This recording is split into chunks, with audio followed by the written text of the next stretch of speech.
The small town of Stirling Creek, in Victoria's High Country, 2023, stood quietly in the foothills of the Victorian Alps. The morning air was always sharp, biting at the skin. A light mist settled over the vegetable paddocks, and the calls of kookaburras and rosellas echoed from the vast pine plantations. Behind that beautiful scenery, life for the townsfolk was slow, but filled with hard yakka.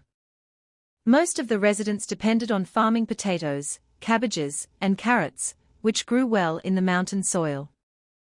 At the edge of town, near the gravel road that connected Stirling Creek with the farmers' market in Mansfield, stood a small weatherboard cottage with a corrugated iron roof.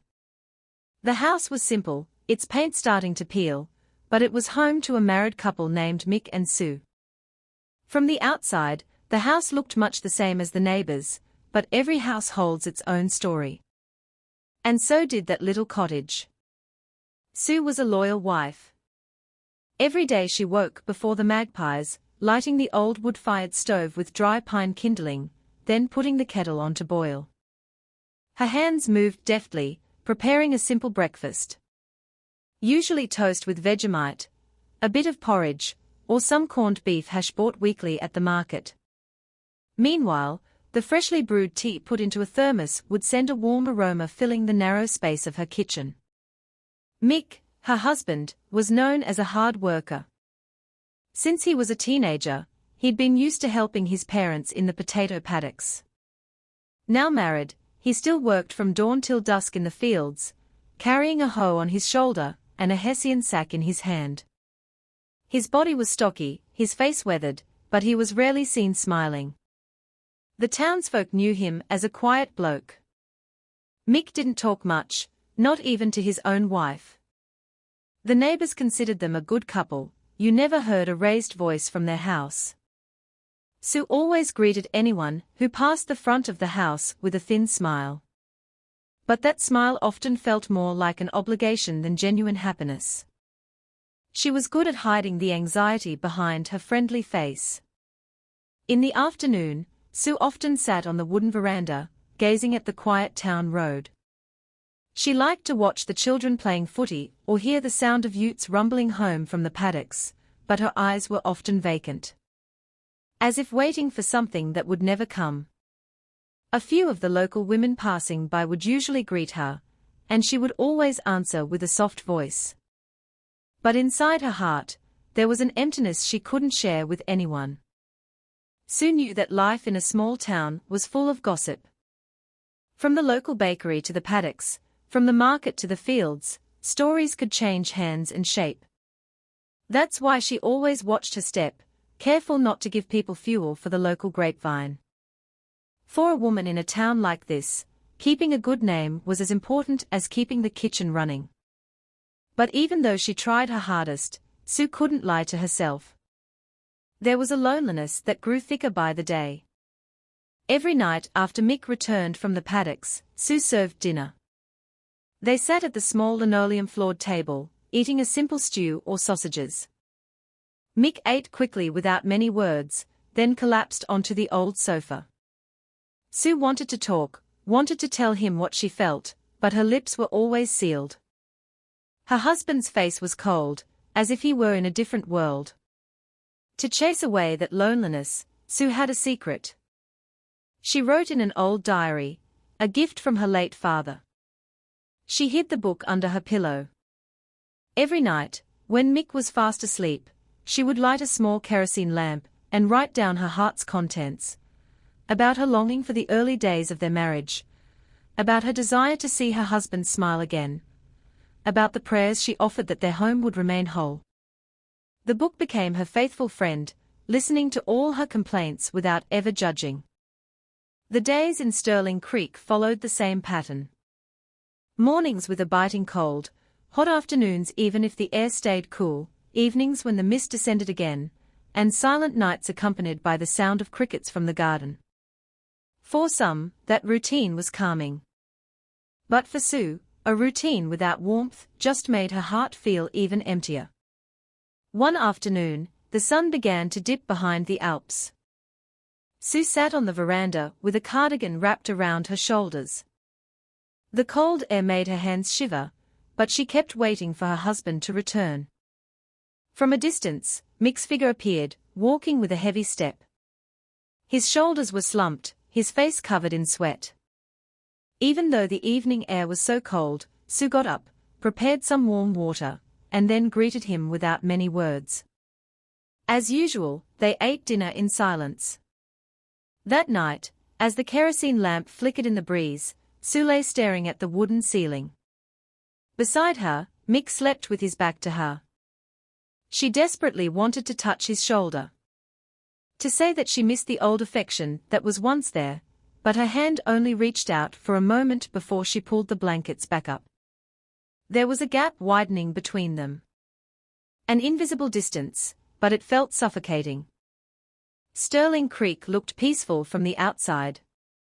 Mist danced over the paddocks, stars were scattered across the mountain sky, and the sound of wind rustling through the gums. But inside that small cottage, Sue's heart was turbulent with anxiety.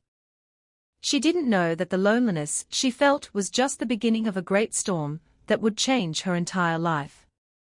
Life in Sterling Creek always began with a cold that bit to the bone. At dawn, while most residents were still asleep, Sue was already up. She wrapped a thin shawl around her shivering body and walked slowly to the kitchen. With deft hands, she lit the stove, blowing on the flames until the dry pine wood caught and sent up a thin smoke. The smell of burning wood mixed with the aroma of the porridge she was starting to cook. Sue knew there was no luxury in her household. But she believed happiness could grow from simple things. Every day she prepared breakfast for Mick. Even if it was just hot porridge with a simple side, whether it was toast or some cabbage from the garden. For her, serving food was the most tangible form of love. She felt calm when she saw Mick sitting at the wooden table, eating heartily, even without warm words. After Mick left for the paddocks with his hoe on his shoulder, Sue tidied the house. She swept the wooden floors, cleaned the pandan mats, and hung the laundry in the backyard that faced the vegetable garden. That routine was ingrained in her.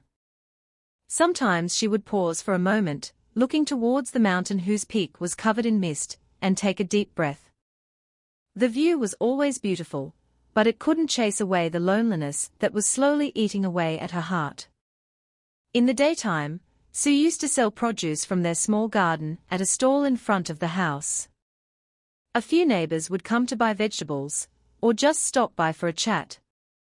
Sue always served them with a thin smile. But when the customers left, her face would cloud over again. She often felt like she was just filling time. Someone who was present to serve, not to be loved. Even so, Sue never stopped trying to maintain her household. She always made sure Mick came home to a tidy house and a warm meal. In her heart, she wanted Mick to feel comfortable, to feel appreciated, and in the end, to return the affection he had once given her in the early days of their marriage. But the days passed, and all she met was her husband's coldness. The neighbors sometimes asked, "Why is Mick rarely seen chatting with his wife?" Sue would just smile and give a short answer. "Maybe he's tired from work." In her heart, she asked the same question. Was her husband tired of his work in the paddocks, or was he tired of his life with her? The question echoed, but she never dared to voice it. The nights in the town felt long. The wind from the pine plantations rustled, making strange sounds in the gaps of the wooden walls. On her side of the bed, Sue often lay with her eyes open, staring at the silhouette of Mick, who slept with his back to her.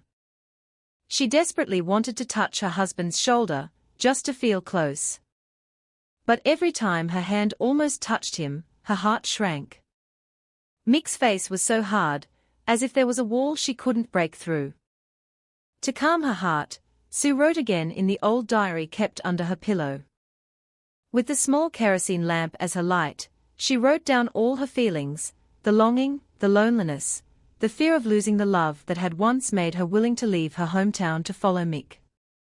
She wrote with tears streaming down her face, but afterwards, she felt lighter. The book was the only place where she could be honest without fear of being blamed. One afternoon, Sue sat on the veranda, watching the town road. In the distance, she saw children coming home from school, carrying worn-out bags on their backs, laughing cheerfully. The sight made her fall silent.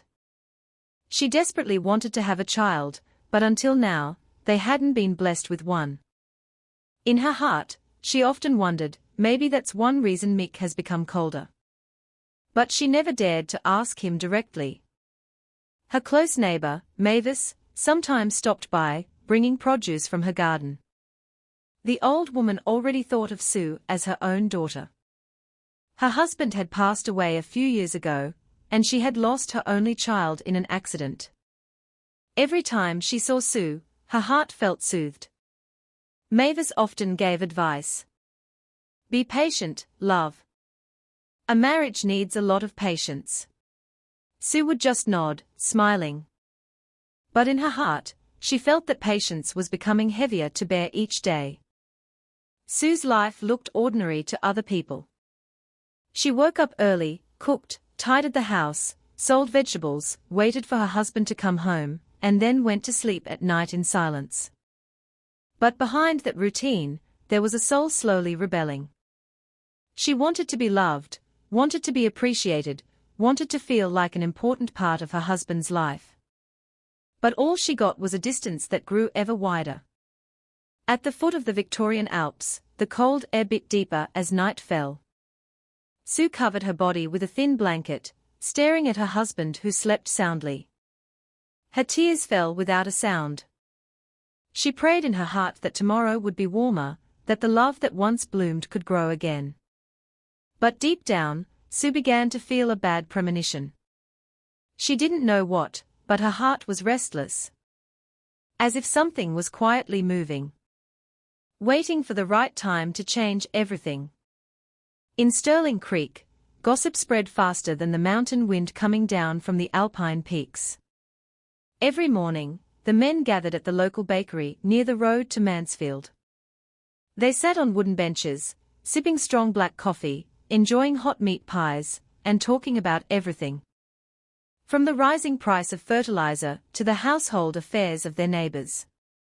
That familiar atmosphere sometimes turned into an arena of whispers that stung the heart of whoever was the topic of conversation. For the past few weeks, the name most often mentioned at the bakery was Mick. A neighbor spoke in a low voice, looking down. I saw Mick stopping by Chloe's place a lot. That statement immediately triggered a reaction. The wooden table creaked as the men leaned in closer to hear more clearly. Chloe was a young woman who had only been living in the town for a few years. She came with her mother after her father died, inheriting the family's produce distribution business. Her presence quickly attracted attention because she was different from most of the local women. She always looked neat, her clothes were clean, and she smelled of expensive perfume.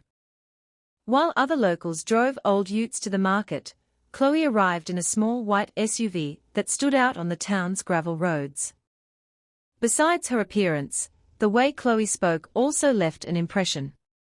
She was polite, but there was a cool tone that made people feel hesitant. Many men secretly admired her, but no one really dared to approach her. Until, finally, the gossip emerged that Mick was often seen chatting intimately with Chloe.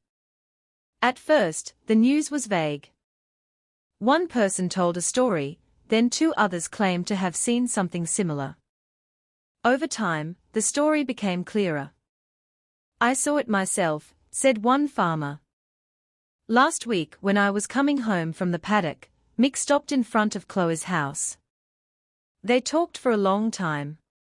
Hearing that, several other men exchanged glances. In her small weatherboard cottage, Sue also began to hear the whispers. When she went to the market to sell vegetables, an old woman said in a half-whisper, Sue, yesterday I saw your husband in Mansfield with Chloe.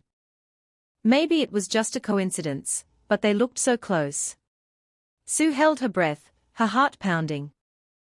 She tried to muster a thin smile, replying calmly, maybe you just saw wrong, love. But her steps felt heavy on the way home. At first, Sue wanted to dismiss it all as empty talk. She believed gossip in the town often exaggerated small things. But as time went on, Mick's own attitude made her heart waver. Her husband was coming home late more often. If asked, his answer was always short. Busy in the paddock. Lots of work. But Mick's eyes often avoided hers. His gaze was no longer honest like it used to be. Sue's nights grew longer. She lay staring at the ceiling, listening to the mountain wind outside, but her mind was in turmoil. She wanted to ask Mick directly, but fear held her back. Mick was easily offended, and Sue didn't want to start a fight. She could only keep all her anxiety in her heart, writing it down in the old diary under her pillow. One afternoon, heavy rain fell on Sterling Creek. Water dripped from the corrugated iron roof, making a rhythmic sound that was usually calming. Sue gathered her courage to ask, "Mick, you've been coming home late a lot. Is it true you're busy in the paddock?" Mick, who was drying himself with a towel, just glanced over. "It's called work. If I don't, what are we going to eat?" His answer was cold, his voice flat, making Sue fall silent. That night, Sue found it hard to sleep. She looked at her husband's face as he slept with his back to her. There was a growing sense of unfamiliarity. As if the man beside her was no longer the same person she had married with such love. Outside, the rain still tapped on the roof. As if it, too, felt the anxiety filling Sue's chest. The following days, the gossip grew louder. At the bakery, people weren't whispering anymore. They started to openly mention Mick and Chloe's names. Some felt sorry for Sue, while others were just curious to see how far the relationship had gone. Sue's name began to be mentioned, spoken about behind her back. One morning at the market, Sue heard two women talking quietly, but clearly enough for her to catch. "I saw it myself," one said. "Chloe was shopping with Mick last week. They looked so close." Sue gripped her shopping basket tightly, holding back tears so they wouldn't fall in front of everyone. After finishing her shopping, she walked home with heavy steps. Her chest felt tight. When she got home, Sue sat for a long time on the wooden veranda. She stared at the wedding ring on her finger. The ring she once wore with such hope. Now the ring felt cold, as if it no longer had any meaning. In her heart, Sue still wanted to believe in Mick. She still loved her husband. But the love she held onto tightly was beginning to feel like a knife, slowly wounding her. The evening sky in Sterling Creek turned red, as if bearing witness to the turmoil in Sue's heart. The mountain wind carried the scent of wet earth and pine needles. But for Sue, all she breathed in was a growing bitterness. She didn't know that the gossip now circulating was just the beginning of a great storm that would shake her life. The days in Sterling Creek, usually so calm, now felt different for Sue. Every time she walked to the market or just fetched water from the tank, there were always whispers following her. The whispers were never said directly to her face, but she knew very well those words were aimed at her. People's eyes would glance at her, then quickly look away, as if hiding something. At first, Sue tried to block it out. She told herself, "It's just talk from townsfolk who love to make a big deal out of nothing." But the longer it went on, the more voices she heard. The gossip about Mick's closeness with Chloe was no longer just a vague rumor. This time, people were starting to tell stories with a certainty, as if they had truly seen it with their own eyes. One morning, Sue went to the Mansfield market. She carried a wicker basket filled with vegetables from her small garden. While picking out chilies at a stall, two women standing not far from her spoke in voices clear enough for her to hear. "I saw it myself last week," one of them said. "Mick was walking with Chloe in town. They looked so close, even laughing together. The woman next to her chimed in, "If that's true, poor Sue." Sue looked down, pretending to be busy with the chilies in her hand.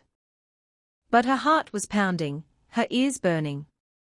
She held back her tears so they wouldn't fall in front of so many people. After finishing her shopping, her steps home felt heavy. The basket in her hand felt heavier, even though it only contained ordinary vegetables. When she got home, Sue sat for a long time on the wooden veranda. She stared at the empty town road. Her eyes gazed into the distance. Her mind was a jumble of wanting to be angry, wanting to ask Mick directly, but also afraid of hearing an answer that could shatter her heart.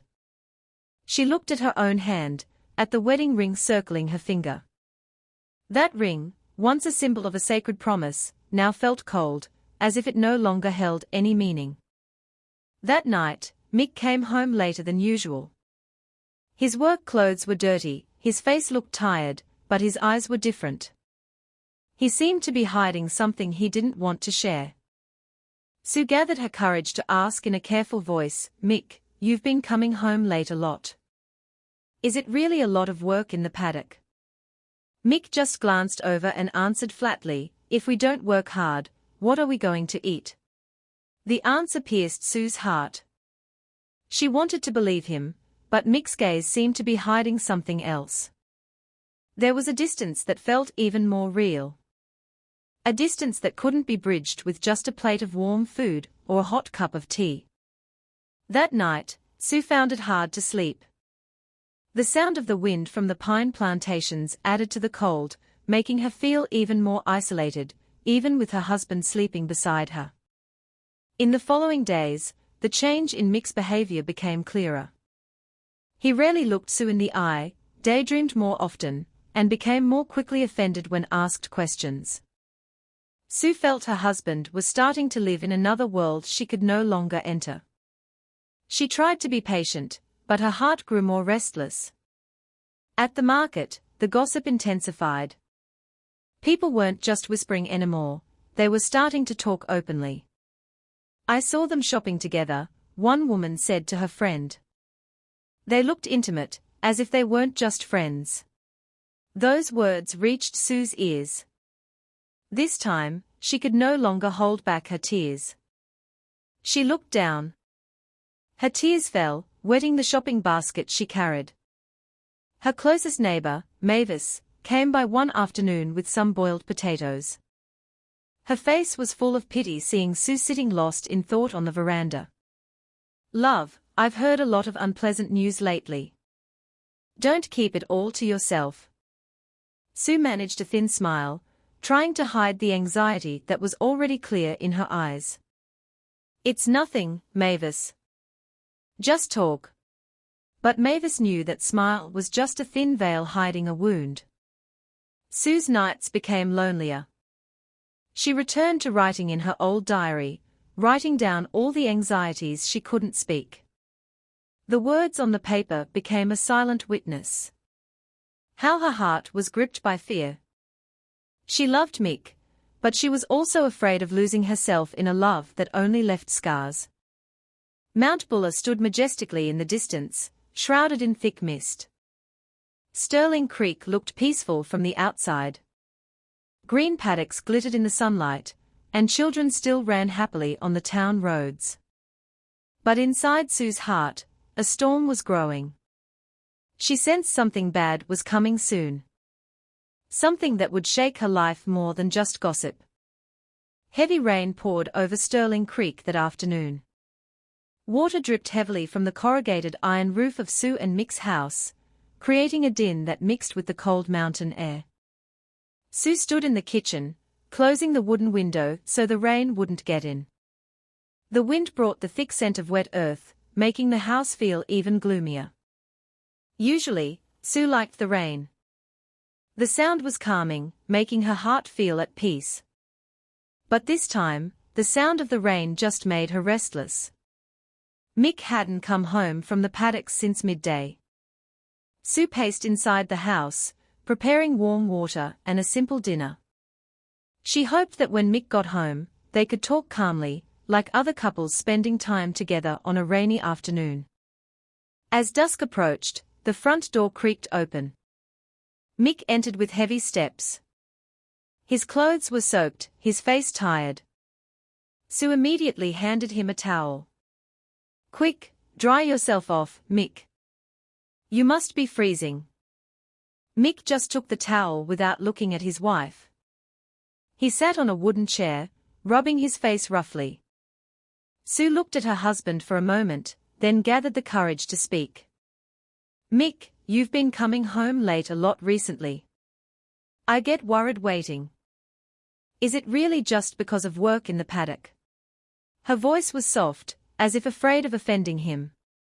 Mick glanced over, his gaze cold. "It's called work, Sue. If I don't work hard, you think we can eat?" His answer was flat, as if cutting off the conversation. Sue looked down, her heart aching. She wanted to believe him, but in her heart, she knew he was hiding something. Silence filled the room, only the sound of the rain on the iron roof could be heard. Sue wanted to continue the conversation, but her lips were sealed. She was afraid her next words would only cause a fight.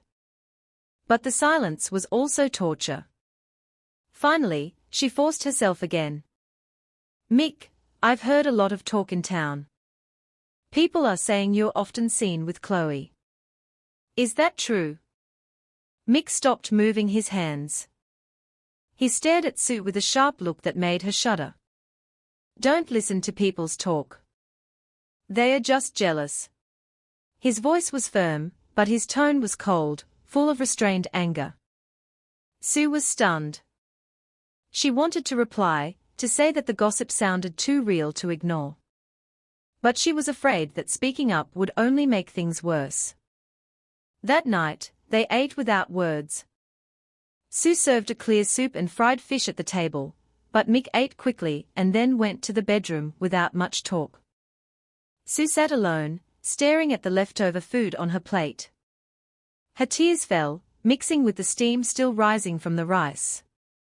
When she entered the bedroom, she saw Mick already lying down, his back to her.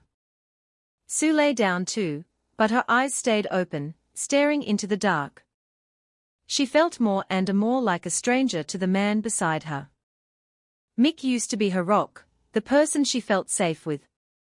Now he was like someone else who just happened to live under the same roof.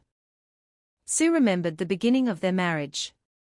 She could still feel the warmth of Mick's hand, the simple promises to live together until they were old. All those memories now felt distant, like shadows slowly fading. She asked herself, am I no longer enough for him? Or was it only me who loved with all my heart from the start?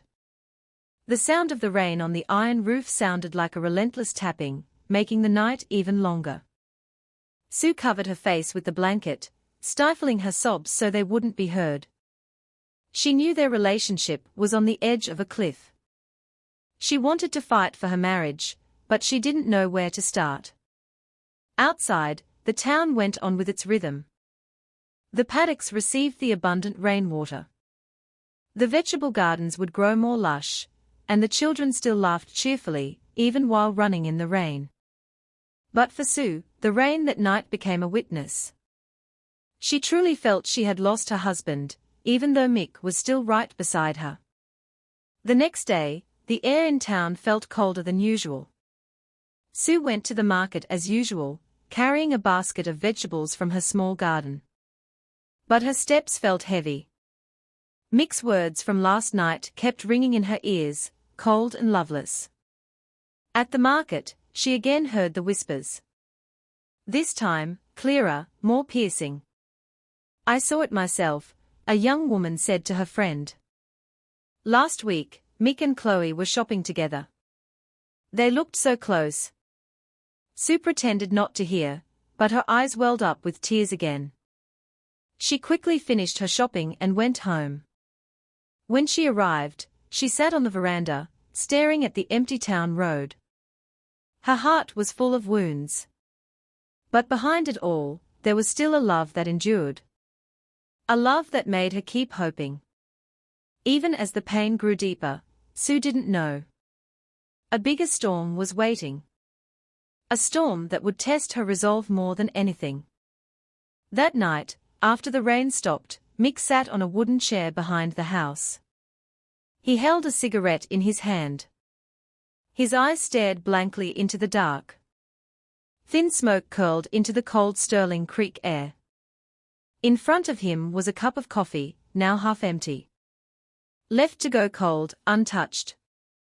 He looked restless, his mind full of images he couldn't shake. For the past few weeks, the image of Chloe kept haunting his mind. Her always neat face, her expensive perfume, the way she spoke, softly but firmly. It all made Mick feel different. With Sue, his life felt ordinary, filled with the same routine every day.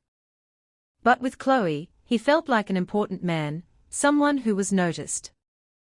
What was even more tempting, Chloe never hid her affluent lifestyle. Her house was bigger, her clothes always clean and seemingly new. The small white SUV she drove fascinated the townsfolk. Every time Mick went into Chloe's house, even for just a moment, he felt like he was in another world. A world far from the dilapidated weatherboard cottage and leaking iron roof he shared with Sue. That image made Mick even more restless. He began to compare his life with what he could get if he were with Chloe. Life with Sue felt like a long road with no end, full of hard work, but the results were still just enough to get by. Every day was just rice, tempeh, or salted fish. Every night was just a small, cold, and quiet house. He was bored. He was fed up. In his daydream, Mick imagined a new life. He saw himself wearing neat clothes, driving a new vehicle, living in a big house with shiny tiled floors. He imagined sitting with Chloe in a fragrant living room, no longer in a smoky kitchen with Sue. The image was so real he could almost taste it. But there was one obstacle, Sue. As long as Sue was still around, he knew Chloe would never fully accept him. Chloe herself had said it clearly, "If you're really serious about me, you have to be brave enough to make a big decision." That sentence kept ringing in his ears like a whisper that never stopped. Mick looked down, the cigarette in his hand burnt out. Occasionally, he felt a pang of pity when he remembered Sue's face. His wife was always loyal, always prepared his food, always tried to smile. Even though her heart was clearly wounded. But he quickly pushed that pity aside. For him, pity couldn't change his life. He needed comfort. He needed something more than just loyalty. The next day, Mick left for the paddocks early, but not to work. He walked back and forth between the potato and cabbage patches. His mind was racing. When he saw a patch of soft earth at the edge of the paddock, he stopped for a long time. The place was quiet, rarely passed by people, especially at night. He whispered softly. No one would know here. His chest pounded, his hands sweated, but a thin smile appeared on his face. The following days, Mick often found excuses to go to the paddocks for longer. He told Sue he was fixing up the land. But secretly, he was observing a specific location, marking the earth that was easiest to dig. In his mind, a dark plan began to form. On the other side, Chloe kept pressing him. The woman called him, her voice soft but full of pressure. Mick, I don't like waiting too long. I need certainty. Do you want a life with me or not? That voice made Mick's heart beat faster. He answered, trying to be convincing. Calm down, Chloe. I'm handling it. But Chloe wasn't satisfied. I'm not the type of woman who wants to be second best. If you're still hesitating, then you're not worthy of me. That sentence stabbed Mick in the heart, but it also made him more determined. He didn't want to lose the opportunity he believed could change his life. At home, Sue increasingly felt something was different about her husband. Mick was daydreaming more, going out more often without a clear reason, and speaking even less. Sue tried to talk to him, but he always answered curtly. "I'm tired, Sue. Don't ask so many questions." Those words made Sue fall silent.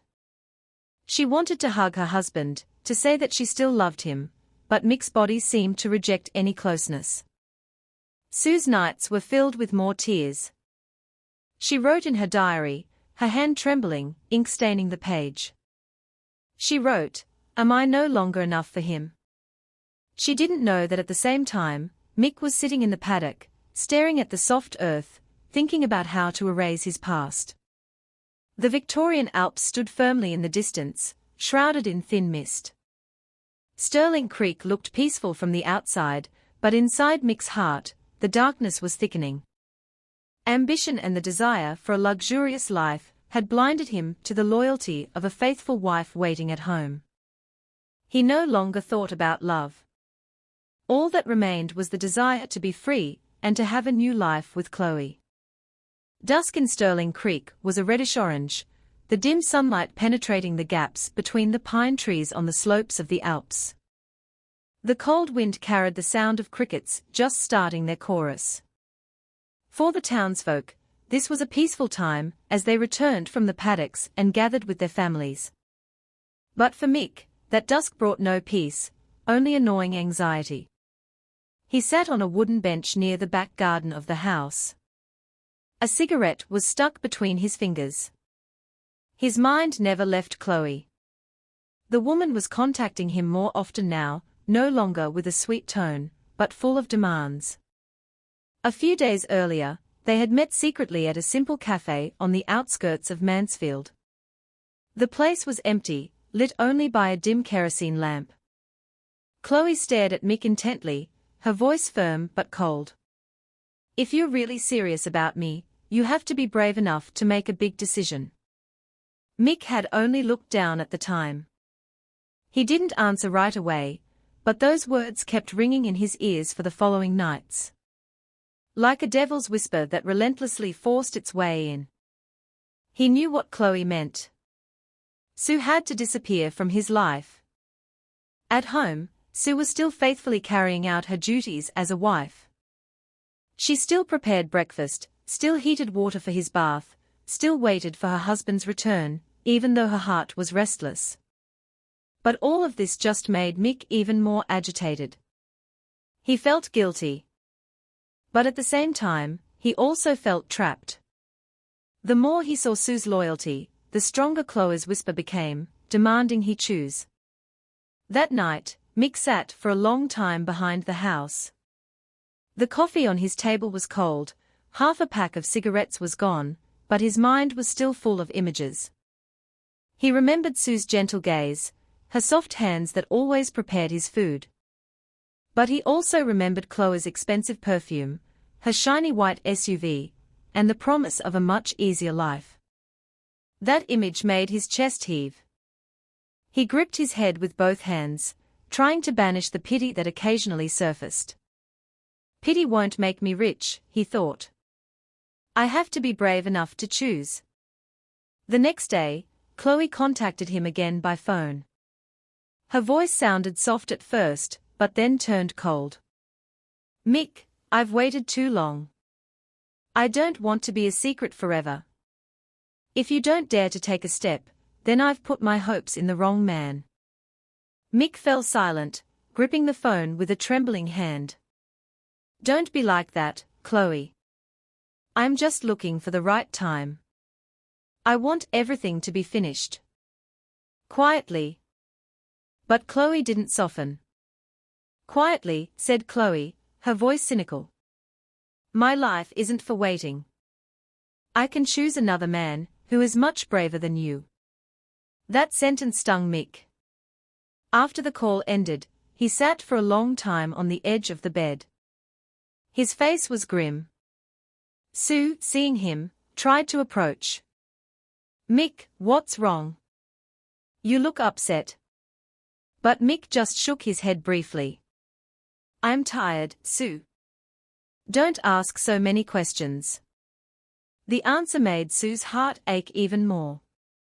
She felt the distance between them widening, but she remained silent, holding back her tears. Meanwhile, Mick became more convinced that he didn't have much time. He didn't want to lose Chloe.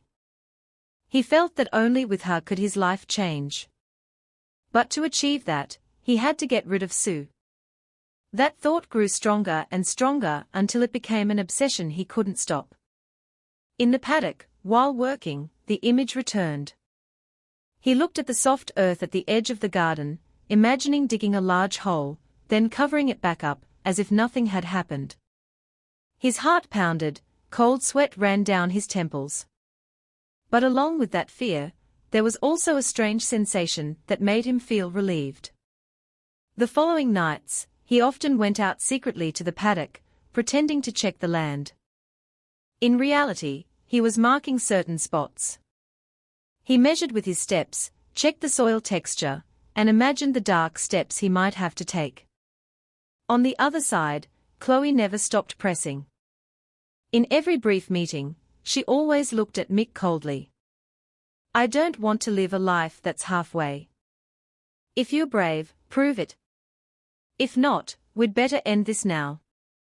The pressure pushed Mick further into a corner. He knew he couldn't lose Chloe, but he also knew what Chloe was asking for was no small thing. That night, as a full moon hung in the sky, he stood for a long time in the paddock, staring at the soft earth he had marked.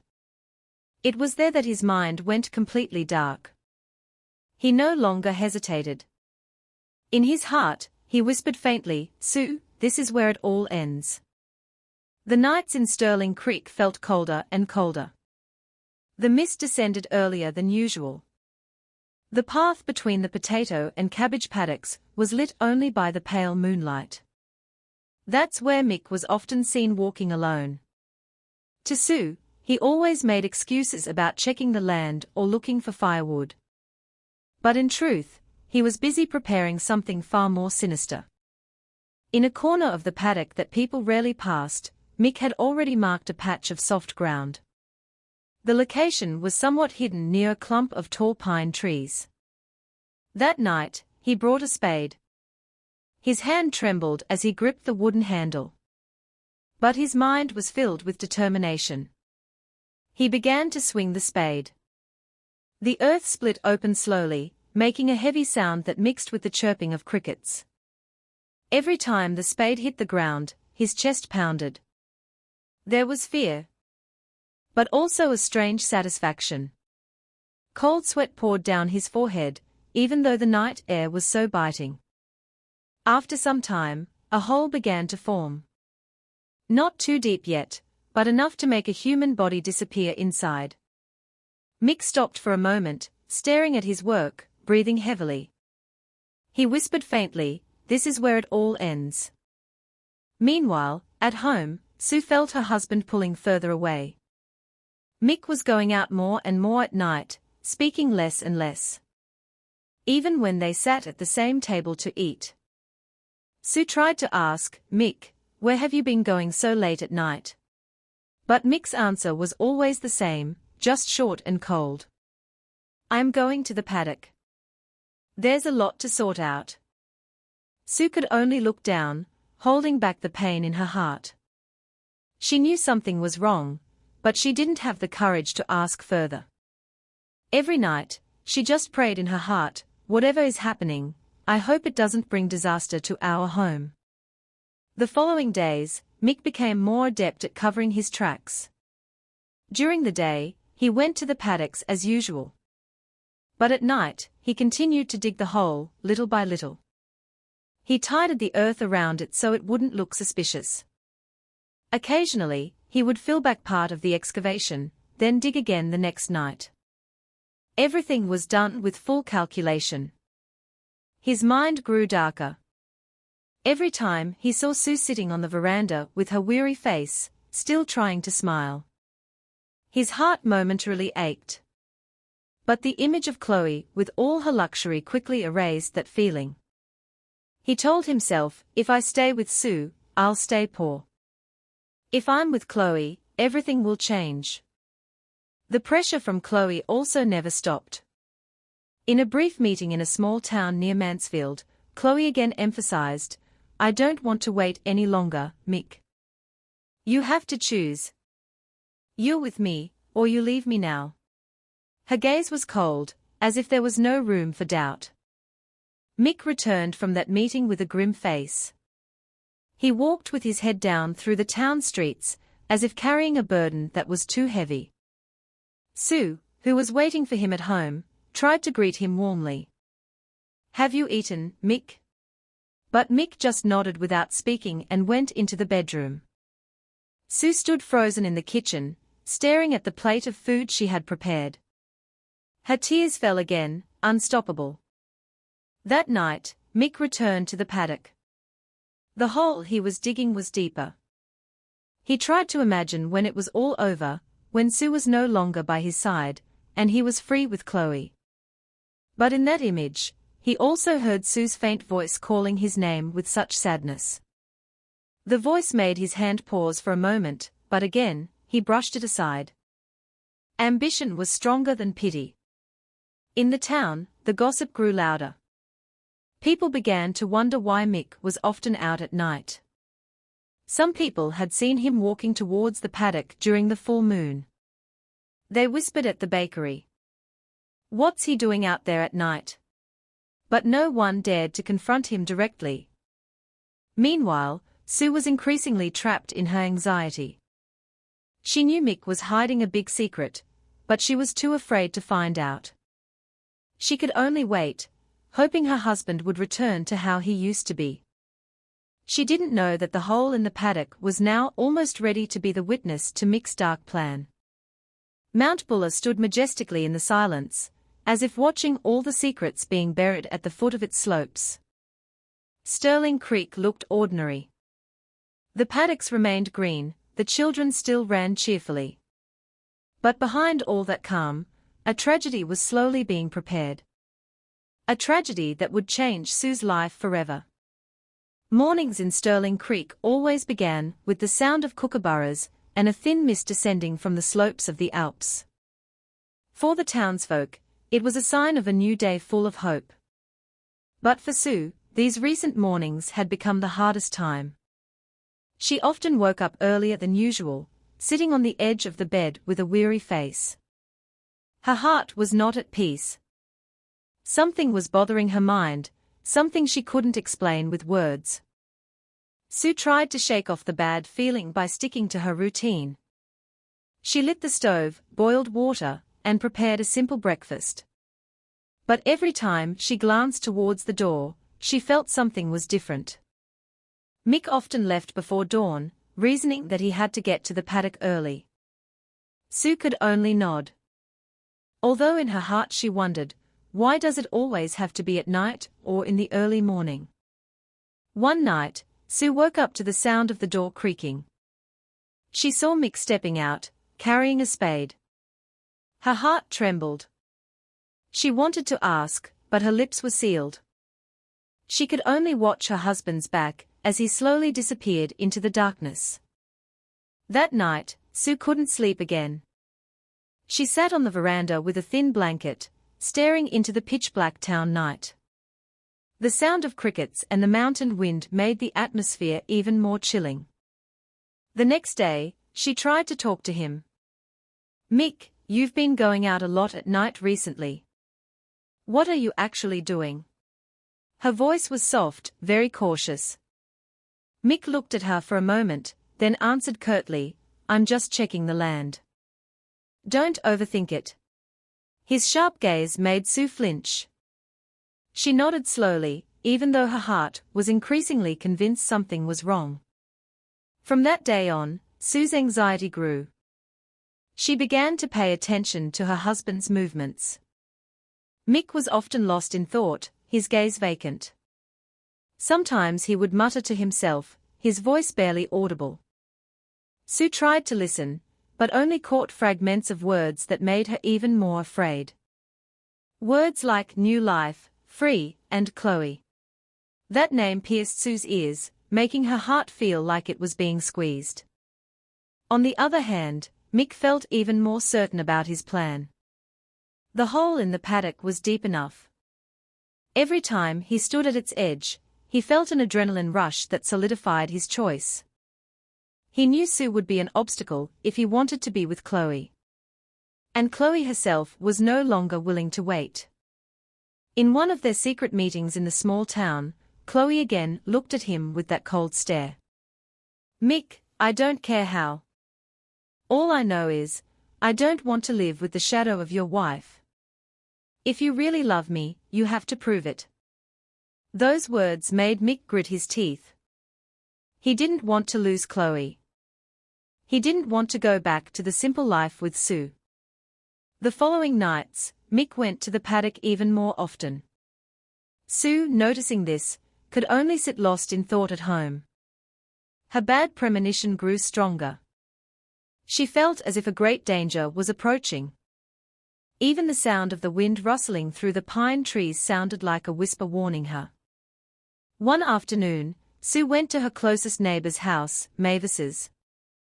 She tried to make small talk, but eventually, her heart's worries came out. "Mavis, I've been feeling strange about Mick lately. He's often out at night. His attitude is different. I'm afraid he's hiding something." Mavis looked at her with pity and said softly, "Be patient, love. Maybe he's just tired or has a lot on his mind." But in her heart, Mavis also felt something was amiss. That night, Sue prayed for a long time. She begged for her marriage to remain intact, for her husband to return to how he used to be. But outside, Mick was sinking deeper into his ambition. He stood at the edge of the hole he had dug, staring at the dark earth ready to swallow his secret. He whispered to himself, "Soon, this will all be over." Mount Buller stood majestically in the silence, shrouded in the night mist. Sterling Creek seemed quiet. Only the sound of crickets and the occasional bark of a dog could be heard. But behind that silence, two hearts were struggling in their own ways. Sue was fighting against the bad premonitions that continued to haunt her, while Mick was stepping more firmly onto the dark path he had chosen for himself. That night, a full moon hung in the Sterling Creek sky. Its light was pale, penetrating the gaps in the thin mist descending from the slopes of the Alps. The night wind blew gently, carrying the scent of wet earth and pine needles. The town felt silent. Only the sound of crickets echoed from the paddocks. In the simple weatherboard house, Sue had just finished preparing dinner. She cooked a clear soup and fried fish. Even though her heart was restless, she hoped that with this meal, she could make Mick a little warmer. When she heard the door creak, she turned and smiled faintly. "You're finally home, Mick. I've been waiting." Mick just nodded briefly. His gaze was cold, scanning the room as if looking for something. Sue tried to break the ice. "It's been a long time since we went for a walk together. How about after dinner, we go to the paddock for a bit? The night air is nice and cool." Mick was silent for a moment. The invitation was like an invitation from fate. He smirked faintly, then replied softly, "All right. After dinner, we'll go for a walk." They ate in silence. Sue occasionally glanced at her husband, feeling that something was different, but she tried to push aside her bad premonitions. After they finished, she grabbed a shawl to warm herself. Meanwhile, Mick lit a cigarette and stepped outside. They walked side by side along the quiet dirt track. The kerosene lamps from the residents' houses looked dim in the distance.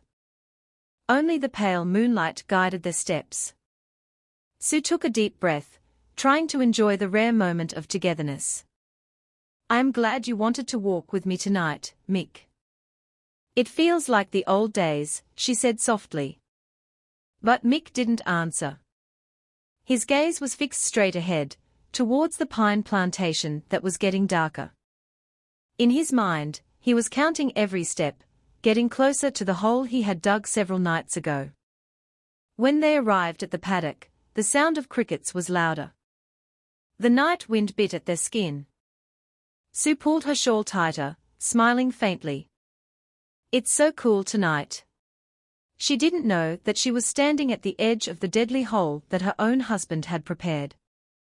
Mick stopped right near the hole. His heart was pounding. Cold sweat drenched his neck. Even though the air was so cold. He turned, looking at his wife's innocent face, who still trusted him completely. Sue turned to look her husband in the eye. She felt a strange sensation. Mick's gaze that night was so dark. What is it, Mick? Her voice was soft, but full of questions. Without answering, Mick stepped forward and shoved Sue's body violently. The woman stumbled backward, falling right into the hole. Her scream echoed in the silent paddock. Mick! What are you doing? Help me! Sue tried to get up. But the soft earth made it difficult. Her hands grasped the edge of the hole.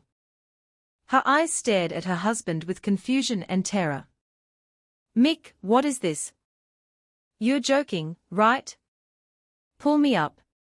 Her voice was hoarse, tears beginning to flow. Mick stood at the edge of the hole, staring at his wife without mercy. I'm tired of living like this, Sue. You're in my way. I need a new life, and you're not in it. Sue was stunned. She never thought her own husband would say such a thing. Mick, I'm your wife. I've always been here for you. How could you? She shrieked, clawing at the dirt in panic. But Mick was no longer listening. He picked up the spade he had leaned against a pine tree and began to shovel the earth. Clumps of dirt fell onto Sue's body, making her scream hysterically. No. Don't, Mick. I'm begging you. I love you. Don't do this. Mick gritted his teeth. Every shovelful of dirt he threw felt like closing the door on his past. Sue struggled. Her hands tried to push away the earth covering her body. Her crying was frantic, her voice growing weaker. As her body was buried deeper, Sue's gaze locked onto Mick's, a mixture of anger, disappointment, and despair. You'll regret this one day, Mick. She whispered faintly, just before her face was almost covered in dirt. Mick paused for a second. Those words stung his heart, making his hands tremble. But the image of Chloe immediately returned, chasing away the doubt. He filled the hole faster, until finally, Sue's body was gone beneath the dark earth. Silence descended. Mick stood tall, staring at the now level ground. His chest heaved, sweat pouring down. There was a sense of relief mixed with nausea inside him. He dropped the spade, then sat on the ground, staring blankly at the sky. It's all over, he muttered softly. But deep in his heart, Sue's scream still echoed. And he didn't know that night was not the end, but the beginning of his own destruction. That morning, the sun slowly rose from behind the hills. Its rays penetrated the thin mist that enveloped Sterling Creek. The sound of kookaburras echoed back and forth. Children started running towards the paddocks, and the farmers had already left with hoes on their shoulders. The town looked normal, as calm as any other day. But in the weatherboard house belonging to Mick, the atmosphere felt strange. Usually, Sue would have been up much earlier. She'd be lighting the stove, preparing hot water, and setting out a simple breakfast on the table. But that morning, the house was silent. There was no sound of clanging pots, no aroma of hot porridge or stew. Mick woke up with weary eyes. He had spent a long night full of horrifying images. Even though he had successfully buried Sue's body in the ground, his wife's screams still haunted his ears. He got up slowly, staring at the empty dining table. His lips formed a thin smile. No one to bother me anymore, he muttered faintly. But behind those words, his chest felt tight. A few hours later, the next-door neighbor, Mavis, came over carrying vegetables from her garden. "Sue, love, I brought over those silver beets. You said you wanted to cook some," she said, smiling. But her smile faded when she only saw Mick at the door. "Oh, Mavis," Mick answered, faltering. "Sue's? She's gone to her sister's place." It was sudden. Mavis frowned. "Gone just like that? Sue usually tells me first if she's going far." Mick smiled stiffly. "Yeah," said her aunt was really sick. "I was surprised too." Mavis didn't say much more, but suspicion had already taken root in her heart. She knew Sue as a polite woman, one who rarely traveled without saying goodbye, let alone leaving the house that early. The news spread quickly. At the bakery, the men started talking. "Heard Sue's gone to her sister's. But it's weird, I saw her at the market yesterday, Arvo." "Yeah, that's right. If she really left, why didn't anyone drive her?" Mick might know more, but he's always seemed cold to his wife. A small town makes gossip spread faster than a bushfire. In just one day, almost everyone knew that Sue had suddenly disappeared. That afternoon, Sergeant O'Brien came to Mick's house. The officer knocked on the door. "Mick, I hear Sue's gone to her sister's. Can you explain a bit more? People are asking questions." Mick looked down, trying to keep his face calm. "That's right, Sarge. She left in a hurry, said her aunt was gravely ill. I couldn't stop her." Sergeant O'Brien nodded slowly, but his eyes were sharp, studying Mick's expression. "Well, let's hope Sue comes back soon. But you know, in a town like this, people look out for each other. Don't want anyone thinking the wrong thing." After the officer left, Mick let out a long breath. He knew the first lie had been told, and once one lie is out, other lies must follow to cover it. That night, Mick deliberately hung out at the local pub. He joined in the laughter when others told stories. As if nothing was wrong. But inside him, fear began to grow. 2 days passed, and Sue still hadn't returned. Mavis grew more restless. She took the step of calling Sue's relatives, who lived in another town. The answer was shocking.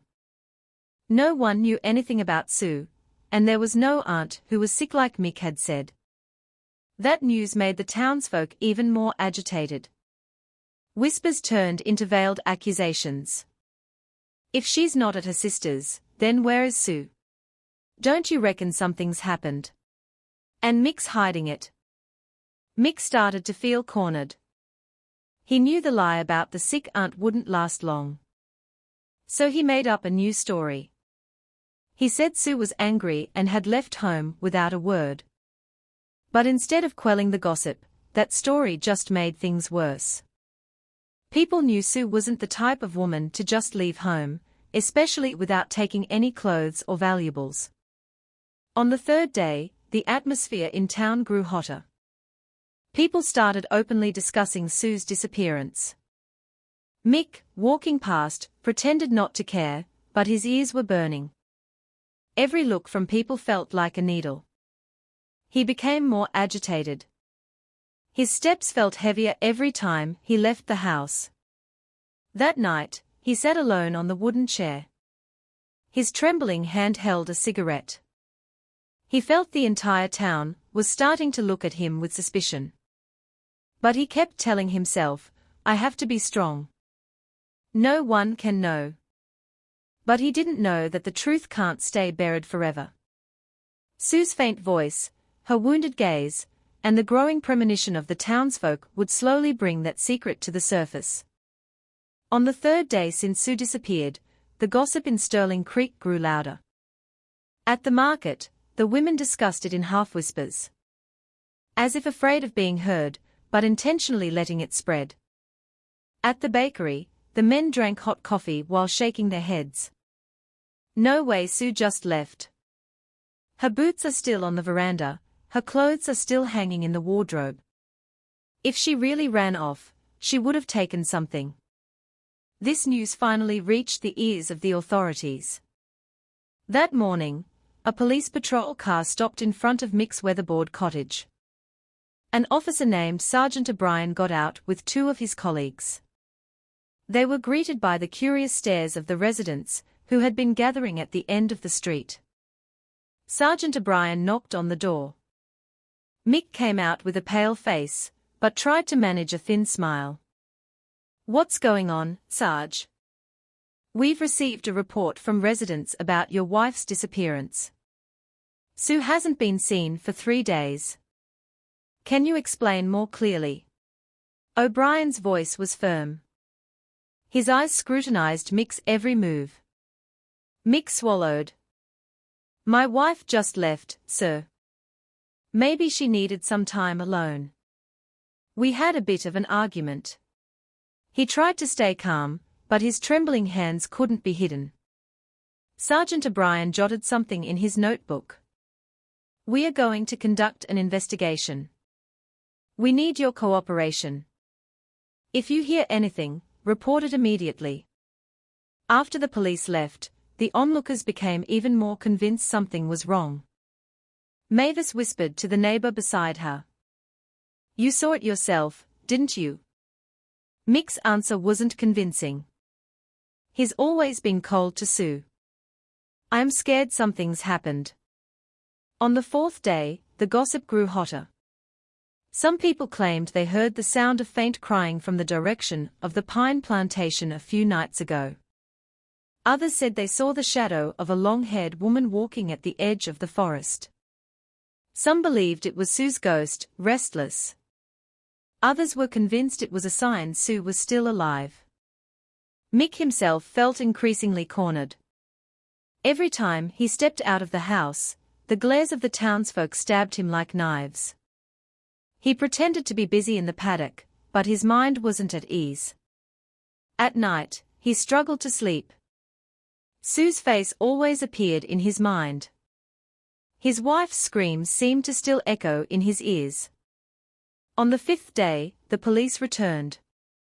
This time, they were more serious. Sergeant O'Brien spoke directly, his tone firm. "Mr. Mick, we'd like to search your house. We've had several reports from residents about some unusual things."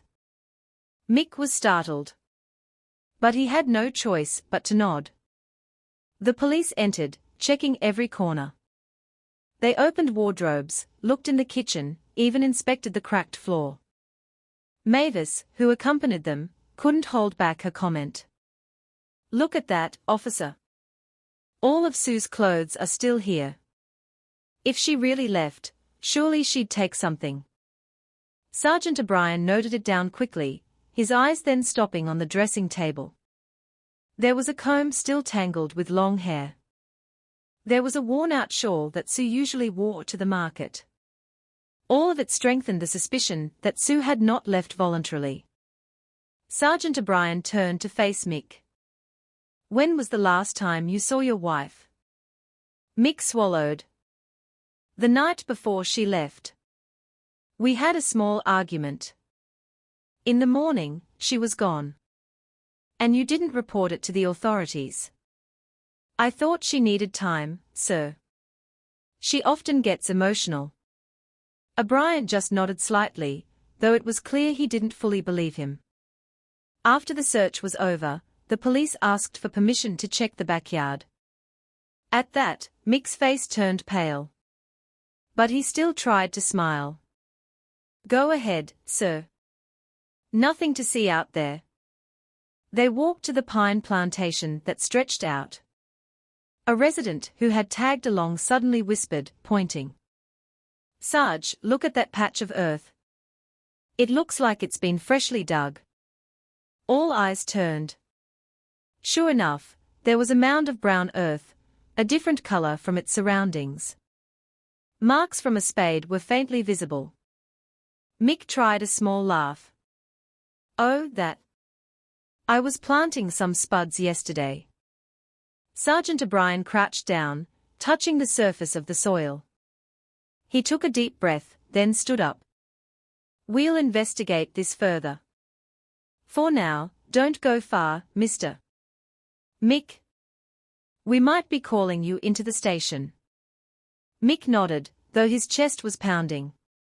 As the police left, he immediately wiped away his cold sweat.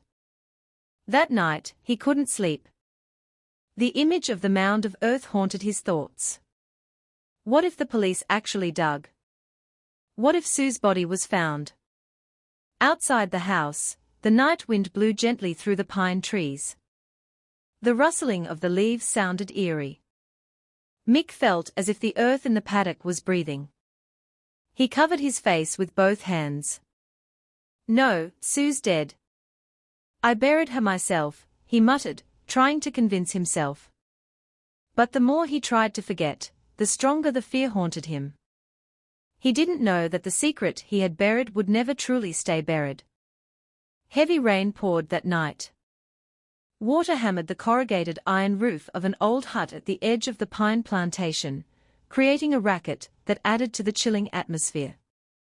Inside the dilapidated hut, a woman sat leaning, her body weak. Her hair was matted with dirt, her face pale, her lips chapped. She was breathing raggedly, but her eyes burned with a desire for revenge. It was Sue. It was a miracle that she was still alive. The night Mick buried her, Sue's body was indeed nearly powerless. Her breath was almost cut off, but her fingers had still managed to claw at the earth above her head.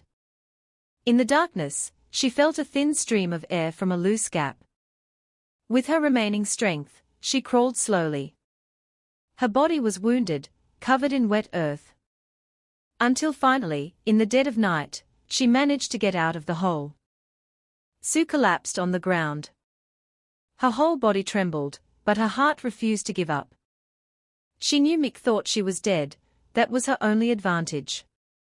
With faltering steps, she walked towards the forest, looking for a place to hide. And that night, she found the old, long-abandoned shearer's hut. For several days, she survived on rainwater and whatever bush tucker she could find. The wounds on her body made it hard to move, but the will to live kept her eyes open. Every time she closed her eyes, she remembered Mick's face, as he buried her alive without hesitation. Pain and anger mixed into one. "I can't die before the truth comes out," she whispered faintly. On the other side, the news in town was heating up. The residents were becoming convinced Mick was hiding something. The police had already inspected the pine plantation, even marking the mound of earth. Sue heard this news from the voices of townsfolk passing on the forest track while looking for firewood. She knew her time was almost here. But she couldn't be reckless. If she suddenly appeared, Mick might try to finish the job. She had to find someone she could truly trust. And the first name that came to her mind was Mavis, the neighbor who had always cared for her. The next night, Sue dared to leave her hiding place. The worn-out clothes clinging to her body were damp with dew. Her hair covered her face. With stumbling steps, she walked along the track towards the town. Every time a dog barked, her heart hammered. She was terrified of being seen. In the distance, she saw a small house with a dim kerosene lamp on its veranda. It was Mavis's house. With her remaining strength, Sue quickened her pace. But her body couldn't take it. She fell onto the wet ground right in front of the water tank in the yard. Her voice was a faint call. "Mavis! Help me!" Mavis, who was filling a bucket with water, was startled. The bucket almost slipped from her hand. She turned and was shocked beyond belief. "Good Lord! Sue! Oh my God, you're alive!" Tears streamed down her cheeks. She quickly ran over, hugging Sue's weak body. Sue, in a hoarse voice, whispered, "Mavis, don't tell anyone yet. I need your help." Mavis shivered. Her hands trembled as she helped Sue into the house. That night, the door was locked tight. Sue told her everything in a raspy voice, how Mick had deceived her, dragged her to the paddock, and then buried her alive. How she had clawed her way out of the ground with her last bit of strength. Mavis cried hearing the story. How cruel. Oh God, Sue, you were almost gone forever. But Sue gripped her neighbor's hand tightly. Not yet, Mavis. I can't just show up. Mick will just deny it. We need proof. I need time. Mavis nodded, though her heart was pounding. She promised to keep this secret. Even from her own family. Only God and she knew that Sue was still alive. That night, Sue slept on a mat in Mavis's house. Though her body ached, her heart began to feel lighter. She was no longer alone. Someone believed her. And out there, Mick was still busy hiding his lies. Sue stared at the sky from the small window. A half-moon was visible behind the clouds. Her eyes glinted with determination. I will come back, not as a victim, but as a living witness. That morning, the air in Sterling Creek felt heavy. The mist descended thicker than usual. As if hiding something behind the pine trees. The townsfolk flocked towards Mick's house. News had spread widely that the police were going to dig up the ground in his back paddock. The atmosphere was tense. Sergeant O'Brien arrived with 2 other officers, carrying shovels and plastic bags. They were met by expectant and anxious gazes from the residents. Mick stood on his veranda with a pale face. His shirt was damp with sweat. Even though the sun had just risen, his heart was pounding, his lips stiff, trying to form a smile. Sergeant O'Brien spoke loudly, Mr. Mick, we are going to conduct this excavation to confirm the truth. We need your cooperation. Mick tried a small laugh. Go ahead, Sarge. But I assure you, there's nothing there. Just some spuds I planted. But his palms were cold, trembling non-stop. The image of Sue's face, her final scream, and the earth that buried her returned to his mind. The police began to dig.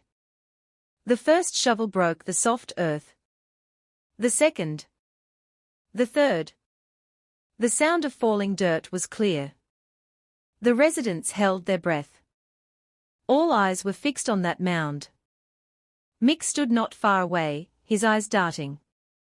In his heart, he prayed that the earth would keep his secret. I hope her body is really buried in there, he thought. But the deeper they dug, no body was found. Just wet earth, tree roots, and scattering insects. Sergeant O'Brien stopped, wiping the sweat from his forehead. Strange. This ground was definitely dug up recently, but there's nothing here. Whispers began among the residents. Could Sue have been moved? Or maybe she's still alive. If so, where is she now? Mick felt a slight relief, but the tension hadn't fully dissipated. He tried to smile. What did I tell you, Sarge? There's nothing here. People are just assuming the worst. But Sergeant O'Brien wasn't easily convinced. His eyes remained fixed sharply on Mick. True, there's no body. But a new question arises. Why was this land dug up, and who did it?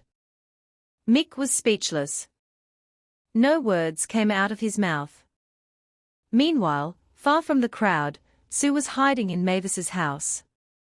She sat in the corner of the room. Her body was still weak, but her eyes were full of determination.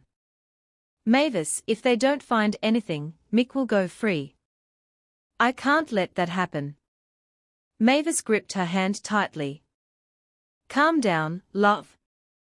You're still alive. That's the strongest proof. When the time is right, you have to appear. Sue nodded slowly. Though her heart was filled with fear, she imagined Mick's face when he found out she was still alive. The face of the man she had once loved, turned into a monster who could bury her alive. That night, Sue wrote a letter with a trembling hand. The contents were brief, addressed to Sergeant O'Brien. "Sir, this is Sue. I am still alive. Please do not believe Mick. I will appear when the time is right." The letter was delivered secretly by Mavis to the police station. When he read it, Sergeant O'Brien's eyes widened, his breath caught. So it's true. Sue is still alive. He realized this case was far more complicated than he thought. If Sue really returned, a huge secret would be exposed. But he also knew Sue's safety could be in danger if Mick found out too soon. In his house, Mick sat alone on the wooden chair.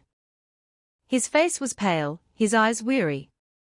The relief from no body being found lasted only a moment. A bad feeling rose in his heart. What if Sue is actually still alive? What if she comes back with the truth? He covered his face with his hands. Cold sweat poured down. "No, that's impossible. I made sure she was dead," he muttered loudly, as if to convince himself. But far away in the town, Sue watched the moon from Mavis's small window. Her eyes glinted, her voice soft but full of conviction. "Mick, you thought I was gone. You were wrong. I will come back, and the whole world will know who you really are." That night, the mountain wind blew hard. The sound of the pine needles rustled like secret whispers. As if nature itself was vowing that the truth would not be hidden for much longer. That morning, the Sterling Creek General Store, usually bustling with the chatter of locals and the ringing of the till, suddenly erupted in commotion. People ran in one direction. In the crowd, someone shouted with a trembling voice, "Oh my God! It's Sue!" All eyes immediately focused on the figure of a woman in a worn-out headscarf walking slowly. Her body was thin, her face pale and covered in scars, but her eyes burned with courage. The long cloth wrapped around her body was dirty with earth and mud, her hair matted, covering part of her face. People fell silent. They looked at each other, unable to believe what they were seeing. Wasn't Sue dead? Wasn't she buried in the paddock behind her house? On the other side of the store, Mick, who was buying cigarettes, froze. The cigarette in his hand fell, his face went white, as if drained of all blood. His lips trembled, his eyes wide. "No. This isn't possible," he muttered faintly. Sue stopped, standing tall even as her body trembled. She stared straight at Mick. Her voice was soft but clearly audible. "Mick. I'm still alive." The crowd erupted. Some people screamed hysterically, others covered their mouths in disbelief. Some moved closer, wanting to be sure. Mick took a step back, his body swaying. You should be dead." I. His sentence cut off. Everyone was stunned. Mick realized he had almost blurted out his massive secret in public. Sergeant O'Brien, who had been on patrol near the store that morning, immediately moved in with two of his officers. "That's enough, Mick. As of today, you're officially detained for further investigation." Mick shouted in panic. "No. This is a trap. She's lying. She's working with someone to frame me." But the more he shouted, the more convinced the residents became. They began to scorn him. "Mick, what kind of husband are you?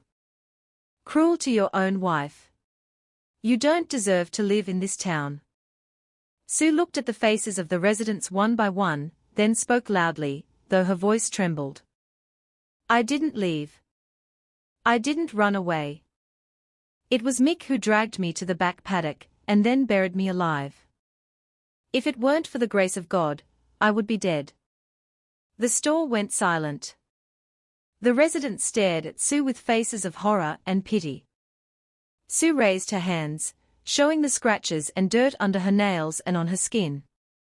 Real proof of her struggle to get out of the grave. Sergeant O'Brien nodded firmly.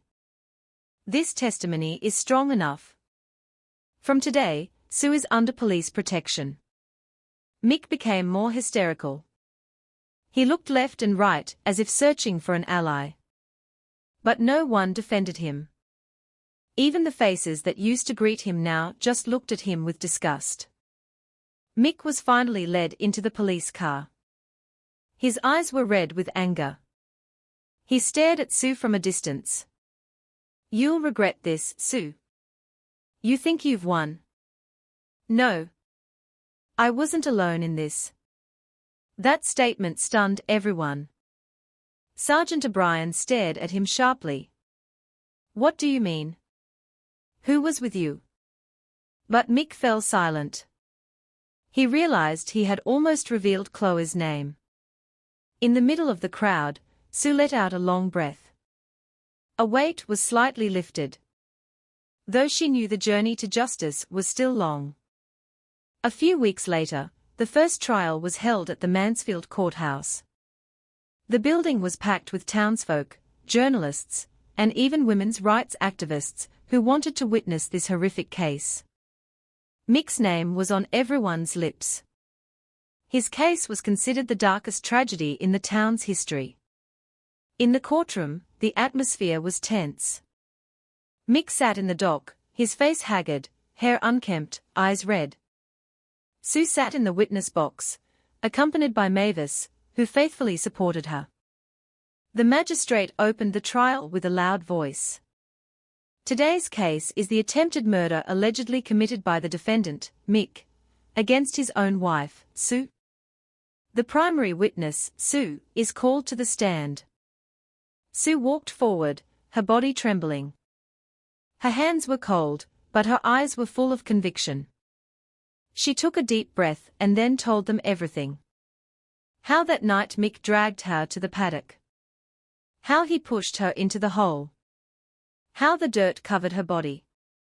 Every word came out clearly, silencing the courtroom. Some residents covered their mouths, others shed tears.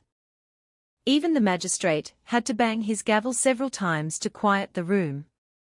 Finally, after all the evidence and testimony were presented, the magistrate read the verdict. With a firm voice, he delivered the sentence. The defendant, Mick, is found guilty and is sentenced to life in prison. The sound of the gavel echoed in the room. Some residents cheered in relief. Others prayed softly. Sue looked down. Her tears fell. But this time, they weren't tears of despair. She felt the heavy burden on her chest slowly lift. Outside the building, the sun shone brightly. Sue stood on the courthouse steps, surrounded by Mavis and Sergeant O'Brien. Reporters approached, cameras pointed at her face. A reporter asked, "What do you want to say after this verdict, Mrs. Sue?" Sue looked straight at the camera. Her voice was soft, but full of meaning. "I just want to say, never underestimate a loyal wife. Physical wounds can heal, but the wound of a betrayed heart goes much deeper. I hope this case serves as a lesson so that no other woman has to experience what I went through." Those words silenced many. The cameras continued to roll, capturing the moment when a woman who was once buried alive now stood tall, a symbol of strength. Sergeant O'Brien smiled slightly. Mavis hugged Sue warmly.